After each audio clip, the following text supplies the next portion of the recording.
Hello and welcome to The Top Story, a podcast with the headlines of the day from our correspondents around the world. I'm Xizhi. Coming up in this edition, United Nations officials say famine is imminent or already occurring in northern Gaza. APEC senior officials have met in Peru ahead of the Leaders' Summit this weekend. And the China Pavilion at COP29 is hosting 10 themed days during the United Nations Climate Conference. We begin on the Middle East. United Nations officials say famine is imminent or already occurring in northern Gaza. At a Security Council meeting, the Food and Agriculture Organization said agri-food systems have collapsed, and a human rights official said Israeli restrictions have brought the risk of famine and starvation to Gaza. Israel's ambassador to the UN said crossings remain open and 8 trucks are entering the territory. Jody Jacobs has more. The United Nations Security Council on Tuesday heard worrying reports of famine and hunger in both Gaza and Sudan. During a morning session of the Council, the UN urged member states to take urgent action to bring an end to the tragedy that's unfolding in Sudan. The UN reporting that some 750,000 people were facing the highest levels of food insecurity and famine conditions. I just cannot put strongly enough how serious this situation is. Hostilities and violence have claimed the lives of thousands of people in Sudan. Hunger, malnutrition and diseases threaten to claim the lives of hundreds of thousands of people more. The international community must take what's happening in Sudan seriously and must take urgent action to address it.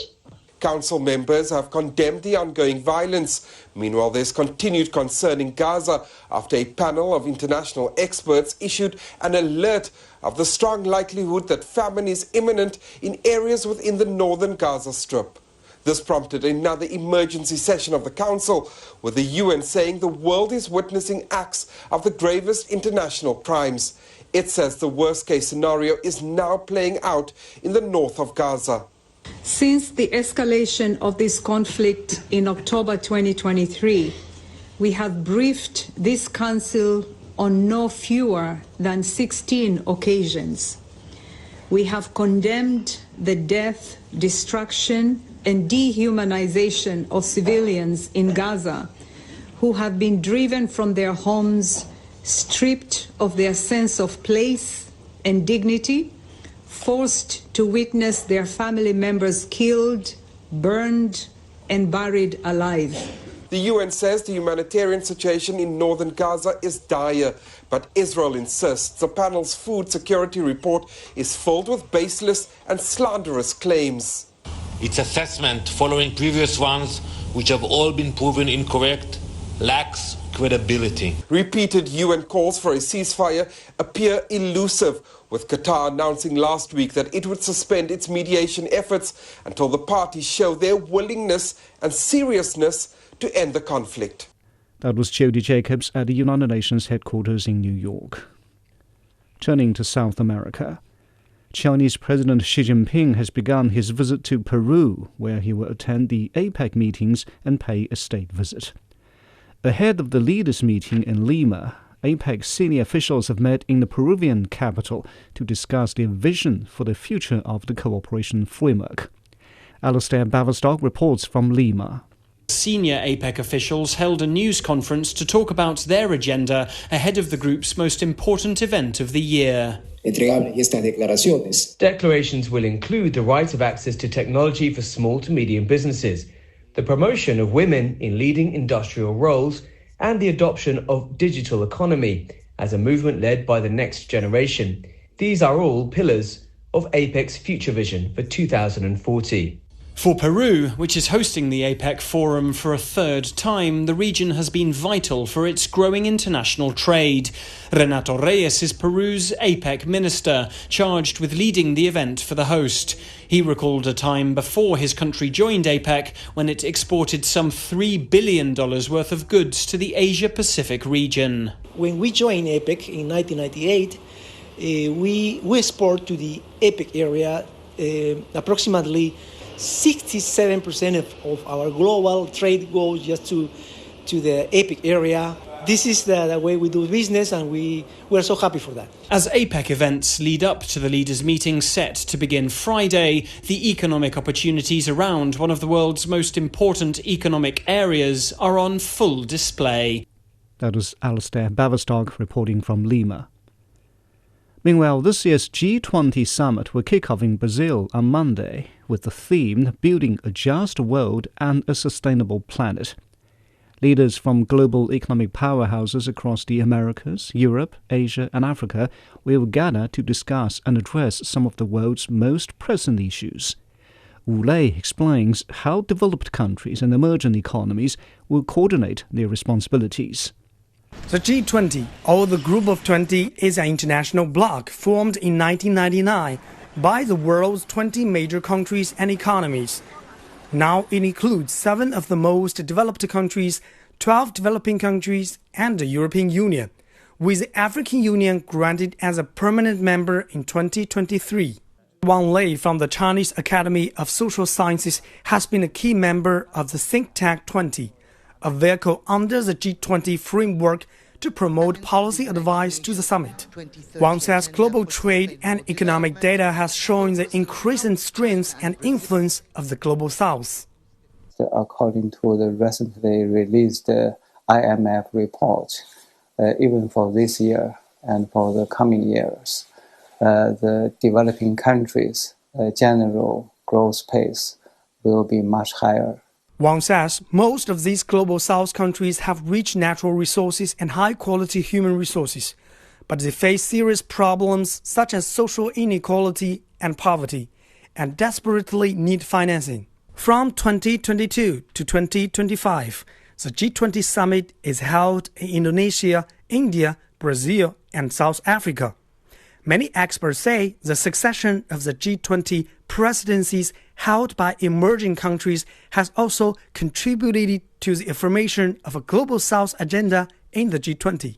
Under the Brazilian presidency in the upcoming G20, there are 3 priorities: fighting inequality, promoting social inclusion, and fighting hunger.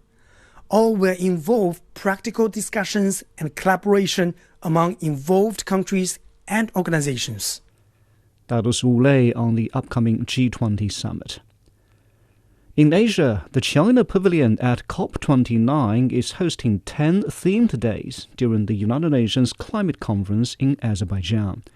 One of the first discussions was on solutions to carbon dioxide emissions and ways to increase public participation. Radhika Bajaj reports from Baku. The China Pavilion at COP29 was abuzz with energy and positivity towards climate action on day 1 of the conference. The United Nations Institute for Training and Research held a series of events in collaboration with China's Ministry of Ecology and Environment to promote efforts in addressing climate change, a critical move as global leaders look to empower communities in the transition to a greener future. This unit, we focus on training and human resources development. So, of course, we are going to participate and observe what kind of agreements and discussion will be done during negotiations. But simultaneously, our focus will be, okay, decisions are made, discussions are done. But after people return to their country and community, what kind of actions will be taken? And particularly enhancing everyone's capacity to promote climate change. That's going to be our main focus. Speakers at the event on public participation underscored current challenges. They also highlighted how individuals, companies, or countries can leverage their respective strengths to effectively communicate about climate action. They say change has to be enabled by individuals and as a collective society. The discussions aim to explore how diverse sectors can come together to amplify climate messaging, enhance public understanding and participation, and boost initiatives domestically and globally. One such initiative, the Youth Scholar Program, was also launched. The hope is that young people can learn to collaborate to make the most of available resources and technology and contribute towards sustainable development. It's a really major program that collaborates all the youth from all over the world. We are projected to have the 1,000 students to join this program, and we're going to manage them to arrange there to attend some conferences, some academic research program, and they can learn from this program and to set up their life goal to help us get into a sustainable life.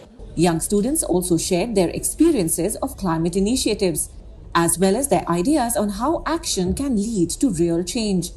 And the one thing that all attendees agreed upon is that there is no time to waste. That was Radhika Bajaj on discussions for a more sustainable future. Finally, in China, cutting-edge aviation technology for civilian use is taking center stage at Airshow China. Different models of flying cars and aircraft are reshaping China's low-altitude economy. Wang Hongjia spoke with some exhibitors at the airshow in the southern city of Zhuhai. At Airshow China, it's not surprising to see cars flying in the sky. The land aircraft carrier is a groundbreaking Chinese innovation, the first product in the world that can fit an aircraft in a car's trunk, making it a sprawling advance. In the future, road trips could mean driving this vehicle to scenic destinations and enjoying stunning aerial views of the landscape.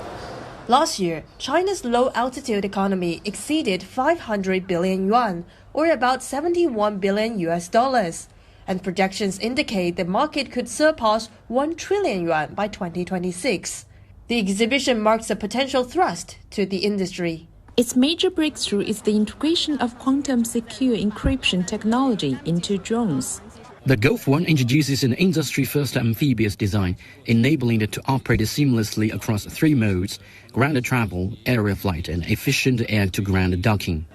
Technology development drives the industry forward, and experts say China's 3 main city clusters are taking different paths in low-altitude economy. For example, here in Greater Bay Area, the focus is on commercialization and innovation, while the Yangtze River Delta is focusing on high-end manufacturing and smart mode. And also in the Chengdu-Chongqing economic cycle, they are finding the affordable and efficient solutions. All 3 are helping to foster a diverse growth in China's aircraft technology. That was Wang Hongjia reporting in Zhuhai. Now recapping the headlines, United Nations officials are warning of an occurring or imminent famine in Gaza. Senior APEC officials have met in Peru to discuss major issues under the cooperation framework. And the China Pavilion at COP29 is hosting 10 themed days during the United Nations Climate Conference in Azerbaijan.